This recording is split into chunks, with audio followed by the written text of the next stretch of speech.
একটা প্রশ্ন শুরুতে পাচ্ছি, এটা হলো তওবা কতবার প্রযোজ্য হবে একই ব্যাপারে? খুবই সুন্দর একটা প্রশ্ন। একই গুনাহ একবার করে আল্লাহর কাছে মাপ চাইলাম, ফিরে আসলাম, আবার করলাম, এভাবে কতবার চলতে পারে? সর্বোচ্চ কতবার হলে আল্লাহ মাফ করবেন, এরপরে আর মাফ করবেন না?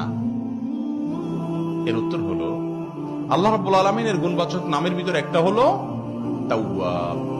আত-তাওয়াব। আত-তাওয়াব শব্দের অর্থ কি জানেন? বারবার যিনি তওবা করেন।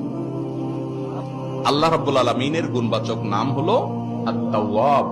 আত-তাওয়াব মানে তওবা কবুলকারী না, এটা মুবালাগা। বারবার যিনি তওবা কবুল করেন তাকে বলে কি? আত-তাওয়াব। এজন্য ভাইরা আমার, আল্লাহর কাছে যতবার ভুল হবে দেরি না করে, কখন ওয়াফাত এসে যায়, মওত এসে যায়, সঙ্গে সঙ্গে তওবা করে সাথে সাথে হালনাগাদ হালখাতার সাথে সাথে করে ফেলান, হিসাব নিকাশ শুকিয়ে ফেলান আল্লাহর কাছে।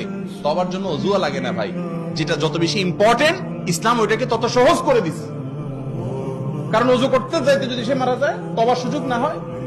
অপরাধ করে ফেলেছেন, অপরাধ করা শেষ, এখন শান্ত হয়ে গেছেন, মাথা এখন ঠান্ডা হয়েছে, বুঝতে পারছেন যে আপনি অন্যায় করছেন, হারাম কাজ করছেন, আল্লাহর হুকুম লঙ্ঘন করছেন, সাথে সাথে লগে লগে আল্লাহর সাথে কথা বলা শুরু করে দেন। উজুও দরকার নেই, আল্লাহ মাফ করে দেন, আপনি আল্লাহর কাছে ক্ষমা চান।